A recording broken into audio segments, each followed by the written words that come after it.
Cruz. Ultimate without launch control.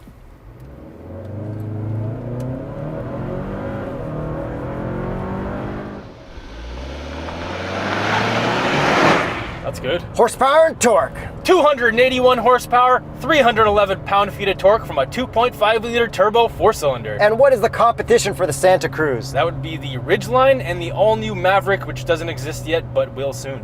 And the Subaru Baja, rest in peace, doesn't exist anymore. Literally rest in head gasket pieces. And if you're shopping for a new Hyundai Santa Cruz, click the TrueCar link in the top right corner to get discounted price offers. And what is the starting price of a Santa Cruz? So this one in the States, the starting price is $23,990. Okay, so let's get into what this is. It is a pickup truck-ish version of the Tucson, pretty much. Yes, because it doesn't actually share any body panels with the Tucson, but looks very, very similar at first glance. And this isn't considered a small pickup truck. It's not considered an SUV. It's considered a... It's considered a marketing vehicle, Yuri. It's called a sports adventure vehicle. And yesterday was actually the first day that our new employee started working for us, our new editor. So like and subscribe, so he's got a whole bunch more work to do. Yes, definitely like and subscribe, but extra like, because apparently that's the thing with the algorithm right now. So just drop a like. It's so easy. YouTube algorithm is so difficult. If we just try and figure it out every day we're just like, what's the algorithm doing? But it changes. I know.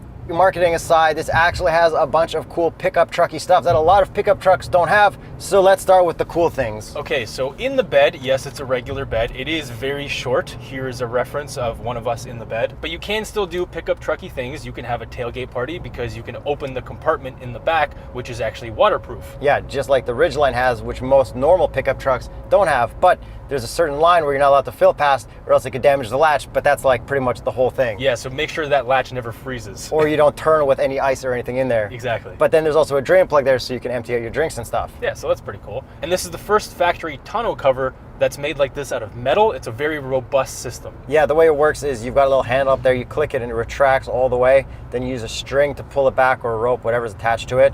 And then there's a little yellow thing underneath that you can use to lock it, and that locks everything up so when you leave it's fine. It's a really cool system.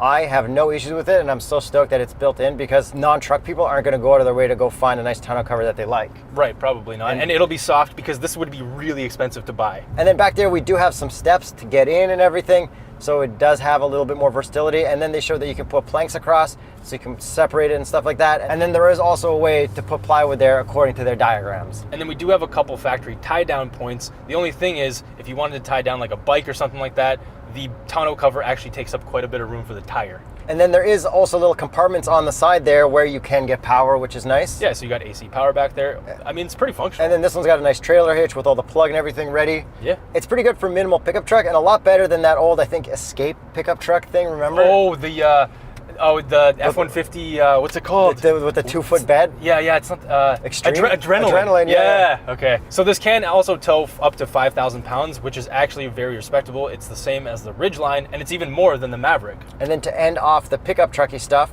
we do have this little window back there, but it is manual operation. Yeah, so you can't actually do it from back here, so you got to tell your rear passengers if you have any to open it. But like overall, for the minimal truckiness of this compared to a Ridgeline, and we don't know anything about the Maverick, this is great. Pretty solid. I think it's not for truck people, it's good for like gardening. My grandma who does gardening, this would be perfect. Using the bed is a lot easier for moving plant stuff around than the back of SUVs, especially if they've got carpeted trunks, and pretty much every SUV does. Yeah, because you can hose this thing out, you can have tall plants in it. I mean, that you can have a tree in the back. Dude, and then rolls of sod, they cause a lot of dirt. Yeah, and then like mulch and stuff like that. It makes sense. Like this is probably the landscaper's dream. Instead of the SAV, is that what it was called? Yes. They should call this the GGV, the grandma's gardening vehicle. I think this is perfect for grandmas and older people. I think GUV, grandma utility vehicle.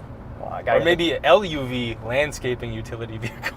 I don't know. Landscaping adventure vehicle. Grandma adventure vehicle. Yes! GAV. Okay, so now that we're done the truckiness of it, let's get into the rest of the looks before you drive. Okay, so it looks kind of like a Tucson, except not really. Let's start with the front end. It's got slightly less lights than the Tucson front end, but other than that, it's almost identical. Yeah, so the headlights look just as awesome as we thought on the Tucson, and then moving around to the side. But oh, sorry. I do like the old Santa Cruz concept with the old front end, which was that old Hyundai Elantra front end that we really liked. So it would be cool if someone got this and then did a conversion. Oh, no, nobody is ever going to do that. And then also with the front end, the headlights are actually at the bottom, so that's kind of weird. But the turn signals are there, nice and amber. They also look very cool. Can we move on to the side now? I would love to. Okay, so this is where it kind of looks like a pickup truck. Well, it fully does look like a pickup truck. But I think the coolest part are the wheels. Like, yes, we have these 20s. Yes, it's kind of ridiculous for a truck, but this isn't really a truck, so it kind of makes sense. Which is cool that they look like the concept wheels. I think the wheels look fantastic, but what would be the Continental recommended tire for this SAV? GAV?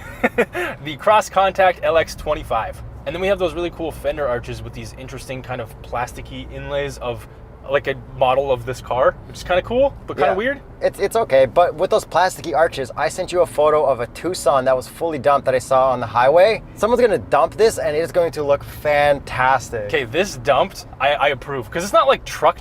Okay, this yellow with silver cladding, Ooh. I have turned this into the Photoshopped Subaru Baja that everybody wanted to see. Damn, bro, that is sick. Before we talk about the body lines, can we talk about this color? Yeah, I would love to, because I really like it. It has just enough sparkle and it is a nice shade of blue. Yeah, and it's not like that primer 2020 gray, like it's good. And you can get a lot of other cool colors, but I think this is the color to get it in. They're all like earthy tones. I think there's like a greeny one too, Yes, which is yes. nice. And then as for body lines, the Tucson had a ton of triangularism. Yes, and this has only minor triangularism. Don't mind this at all. I think it looks good. I like that it's like a different design aesthetic, but it still looks similar enough. It's a really interesting take between both cars. And then the way they make it pickup trucky from the side view and the front, honestly, I think everything about this looks better than the Maverick. I think it looks less trucky, but better than the Ridgeline. But I think the old Ridgeline looks compete with this more directly for being like more interesting. Yeah, I see where you're going with that, but I do think this definitely looks better than the Maverick as well. Okay, little push into cliche corner before we finish off on the back end. Okay, dude, this is pretty good. This is shockingly good. Damn. I don't know what they did, but for a weird SUV pickup truck thing, it's just so neutral. Yeah, that was really good. And yes, this is H-Track all-wheel drive, but it is primarily front biased. To the back end, we've got Santa Cruz stamped into the tailgate, so that's cool. Yeah, it looks really nice. The taillights are pretty good. They're like arrows. Yeah, kind of, but they don't like illuminate like arrows. I wish they did that. Hyundai has much better taillight design. Yes. Somewhere hidden there. They're waiting for the refresh. Yeah, and then in the taillight, it also says designed in California, because I believe this was the first vehicle designed in North America for the North American market. And then how about the exhaust tips? We don't really have any. There's only one on one side because off-roady, ground clearance, kind of makes sense. Should we? Do we need to take a listen? Take a listen to the outside. So then looks-wise, do you like this more than the new Maverick? Do you like this more than the Ridgeline, the older Ridgeline, the first Ridgeline, or a yellow Subaru Baja? Okay, number one is a yellow Subaru Baja. Obviously. Two-tone, yeah, with an STI swap, naturally. Duh. Then this one, I think this is probably the best looking in this class. Then I would probably say the first-gen Ridgeline because it looks hilarious. Also agree. And then I would probably say the second-gen Ridgeline, and I haven't really looked at the brand-new Ridgeline because we haven't had a chance to drive it yet. And then the Maverick. Like, the Maverick doesn't look that bad, but in comparison to everything else. I don't think the Maverick looks good, but anyways, let's get you behind the wheel. No brake boost because it sucks, because it's dual clutch, floor it. That's like some good torque. Yeah.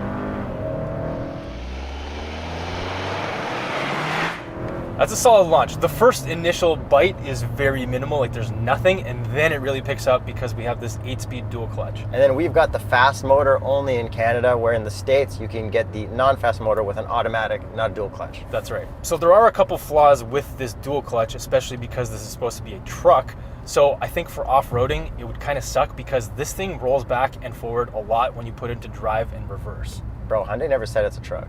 Yeah, I know, but I'm just saying for a truck-ish.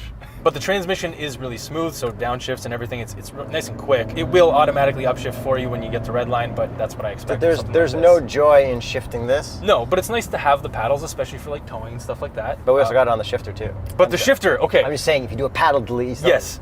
But the shifter is actually so nice to rest your palm on. Yeah, dude, like, just unreal. Having a normal shifter is cool. Yeah, great job, Hyundai. But you know what's not normal? What's that? The infotainment with the capacitive touch buttons. We'll get to that in a bit. Okay, so now horsepowers and torques. This engine is fantastic. This is so quick, like genuinely quick. Like not much turbo lag. Just picks up and just goes. Like it is as fast as a Ridgeline. Very, very similar numbers, but it just feels nice and quick. We don't have that naturally aspirated V6, no VTEC, but for this turbo engine, I love it. Yeah, no complaints. Actually, more than enough power. More than grandma power. Oh, way more. Like this is genuinely quick. And now let's talk about the suspension, because I think it's amazing. It is so soft. The damping is perfect. Driving over imperfected pavement has been amazing. This thing off-road would actually probably be really good for, like, you know, genuine, like, going to your Taking cottage. the trail up to the... Yeah, exactly. But, like, that's probably the extent of what people will do. And sending it into cliche corner, yes, there is some understeer. It's a truck. But, I mean, barely. If you go like a normal speed. this is great. Like, there's actually fairly minimal body roll. It just, yes, it feels front-wheel drive, and that's when you can kind of feel it on the exits and stuff like that. That's where you get your understeer. But this handles really well. This handles better than most normal cars. I think it that even have all-wheel handles. drive. I think it handles even better than the Tucson. I wouldn't doubt that. It weighs a little bit more, like not much. I would this against the RDX A-Spec. Maybe. I think Dude, the RDX would still have it, but barely. This is really impressive. And we do have self-leveling suspension in the rear. It is not air suspension, but it is really nice to know that if you load up the bed, it will also always stay level. I mean, as long as you're staying within the capacities. And there's also 0.3 inches of extra ground clearance compared to the Tucson as well. So slightly more off-roady. Trucky. Okay, so now let's talk about this infotainment, Yuri. It is a disaster. Let's just put it out right now. This car is great until it came to this infotainment. I used to love Hyundai infotainments, and then they got rid of the hard buttons, they got rid of the volume knob and the tuning knob.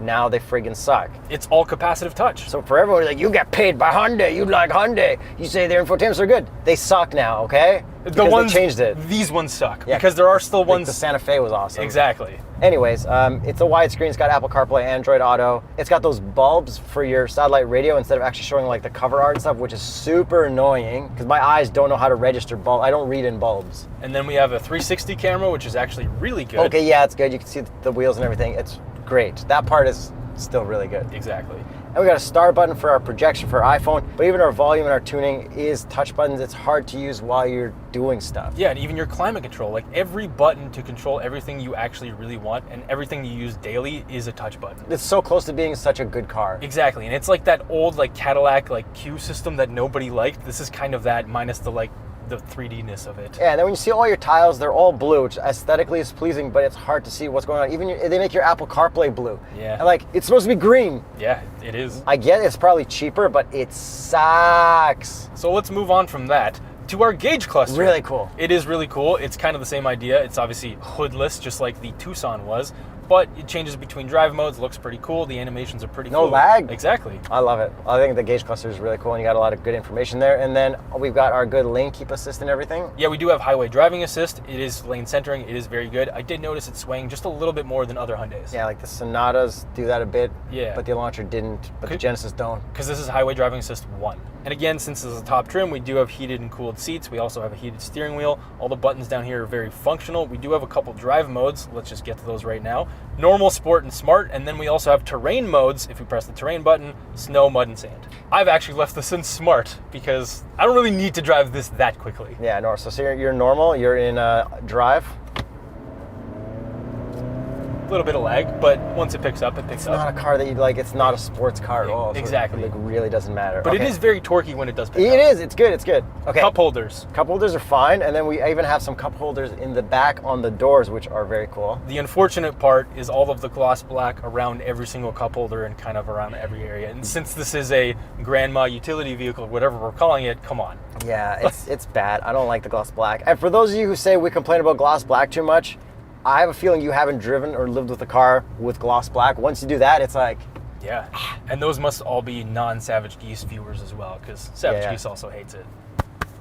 And then the general look at the interior, I love how we got these two swooping things that lead into the infotainment that we don't like. I think that is very nice. We got a lot of room in our armrest. The armrest is very comfy. And then we also have a wireless charger down here, which is cool. Yeah, and then we got like really nice vents. They're nice blended in and everything like that. Materials are great. Yeah, normal USB, not USB-C yet, which I'm cool with because I don't have all those cables yet. Well, I did bring my USB-C, which is why I forgot my regular one in this. Seat comfort. Would grandma be comfortable in this? Oh, so comfortable. I took this for like a 2-hour ride with my wife and my child. Loved it. Visors? Ooh, let's find out. I think we'll be good. 3, 2, 1. Full pass. Mine started sliding before I even put any pressure on it. That's greasy. Okay, we only have a little sunroof, which I think is fine for trucky stuff. Yeah, totally fine. How about our backseat room? Not very good for myself at 6'1.5". My knees bash into the actual little like knee cutouts. And at 5'8", I fit perfectly behind Jacob, even more perfectly behind myself. But my wife sitting behind me and my child in this passenger seat with the rear-facing seat was actually totally fine. Yeah, a lot of room back there. I think it's very nice. And then those back seats can also fold up like pretty much every truck does. And then we've got some little compartments down there to store other things too. Yes, like brooms and things that you don't want to keep in the back maybe. Grandma's water pistols. Grandma's gardening shovels. Yes. So overall, I think this is a very nice vehicle. I think it's really cool that they introduced something like that. Totally unique. Yes, the Ridgeline existed, but this is like just totally different. It's a different take on it. Nailed everything except for the infotainment, and I think it's time we get to the price. And I just want to say that this actually gets a lot of attention on the road at this time. People are actually breaking their necks and turning around and looking at this. Let's get to the price. So this one's $44,799 for the ultimate trim in Canada. Canadian. And in the US, the comparable would be the limited trim at $40,905. Kind of a lot. Yeah, it is quite a bit. It is actually $3,000 more than a comparable Tucson in this trim. But hear me out. If you're into gardening and stuff like that, and you don't want to fully commit to a truck, yeah, this is the perfect middle ground alongside with the Ridgeline and the Maverick. I did have landscapers legitimately staring me down in this. You just like put a bunch of soil back there. All right, Hyundai, I hope you like your gardening and your grandma marketing people because yeah, this is what's going to sell this truck apparently. Sports utility, whatever the hell this is called. I'm convinced. It's about gardening. Yeah. And if you're shopping for a new Hyundai Santa Cruz and you live in the United States, click the TrueCar link below. There's a discount when using the Straight Pipes link. You can also shop for used Hyundais using TrueCar, and if you live in Canada, there's a Car Help Canada link below. So let us know what you think of the new Santa Cruz, and let us know in the comments below what manufacturer would you want to see enter this market. I think Bugatti would be really cool in this market. Yeah, maybe Tesla. Lamborghini, a little Lamborghini truck. They kind of did an off-roady thing, actually. Well, didn't that one YouTuber make a Tesla truck just like this? Yeah, but I wouldn't say Tesla.